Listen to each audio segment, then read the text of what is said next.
Ladies and gentlemen, boys and girls, welcome back to the channel. Today we're going to be doing yet another NBA mock draft. Now there has been a change inside the top 5 in terms of draft order. However, there has not been a change in terms of which prospects go off the board at which point. Also, revamped my big board a little bit, so we're going to be looking at all that and more in today's video, including a full lottery mock draft. So make sure you stick around till the end of the video, hit the like button, and leave me a comment down below if you disagree with one of the picks that I make, especially for your favorite team if you have some insight that I don't.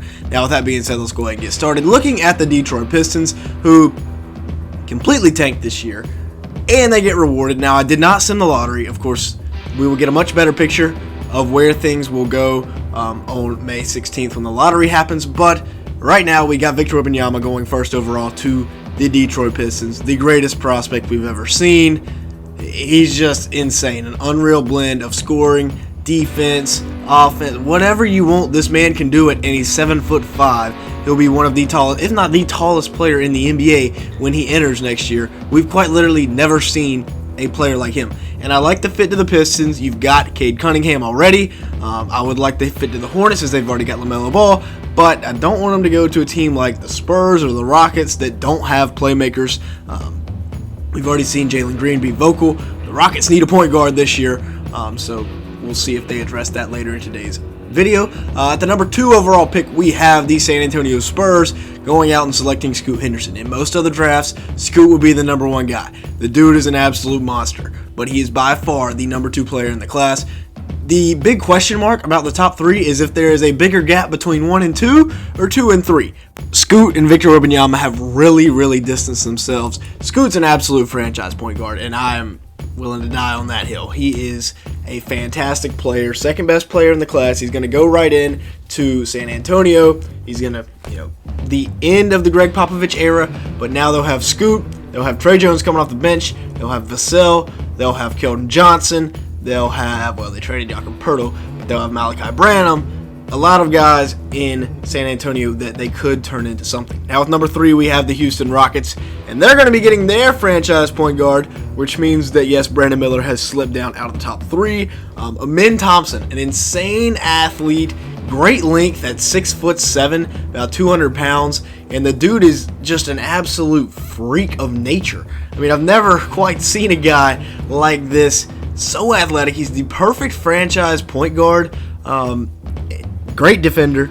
The three-point shot needs some work. His twin is a little bit better of a three-point shot than he does, but I mean, overall, he just projects out as a fantastic prospect.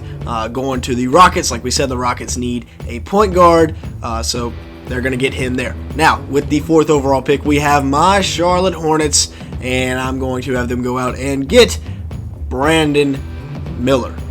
The second best shooter in this class, only behind Grady Dick. And yes, I get it, he has legal trouble. He'd fit right in with the Hornets and Miles Bridges.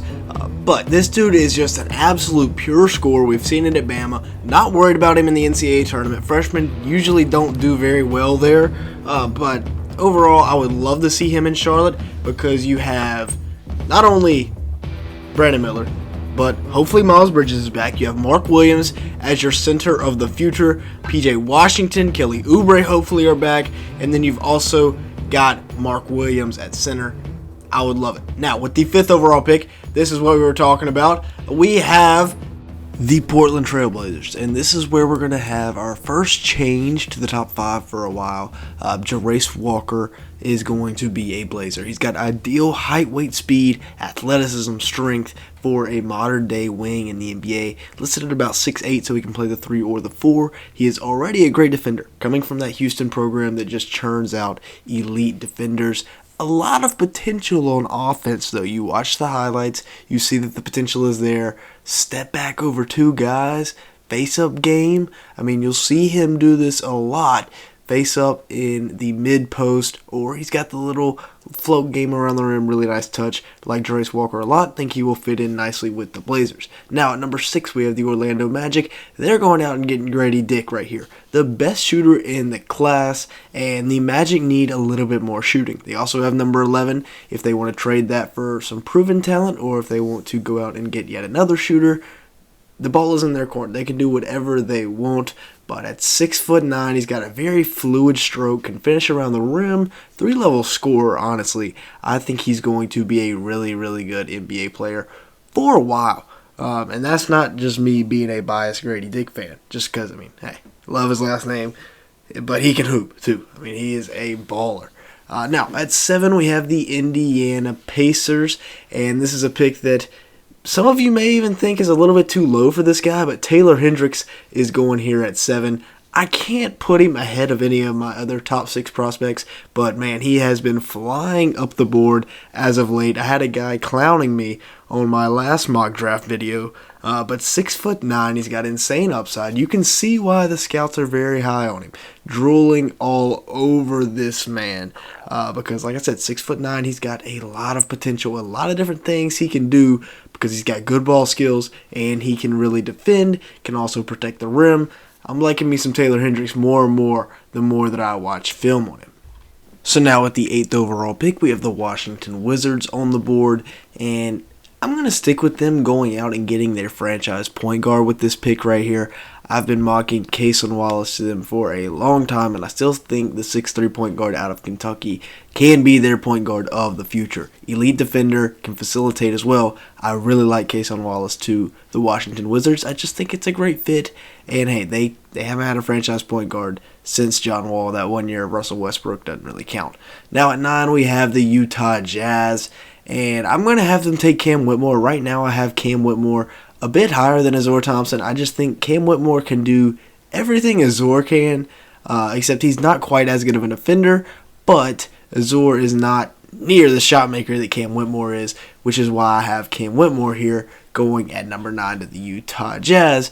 Can be their new number 2 for the foreseeable future in Utah. They have a lot of draft picks, so if it doesn't work out, it's fine, but I like him. Now, we do have Azor Thompson falling right into the Dallas Mavericks lap. What do they need? 3-point shooting and defense. Azor can bring defense. He can bring athleticism. Not the best 3-point shooter in the world. They are losing Christian Wood, which they will need to find a replacement for somehow because they have no cap space.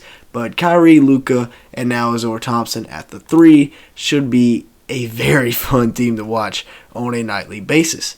Now with the 11th overall pick, we have the Orlando Magic, and they're going to go out and get Jordan Hawkins from the UConn Huskies, a guy that just won a national championship up in UConn, and they go out, they get Grady Dick with the first pick. He's going to be their starting shooting guard. They go out there, get their backup shooting guard with Jordan Hawkins here.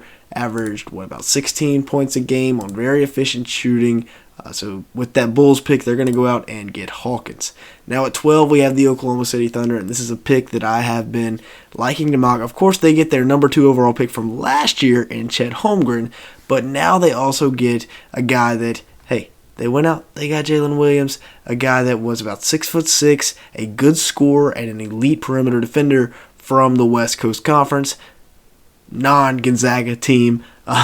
So that's what they're going to do here with Maxwell Lewis teaming him up with Jalen Williams, a couple of West Coast Conference guys, and I think it's going to work out beautifully for the Oklahoma City Thunder. Now, with the 13th overall pick, we're going to have the Toronto Raptors go out and select another shot creator, even though he's only 6'4", so he doesn't really fit in with the mold that the Raptors have kind of created here.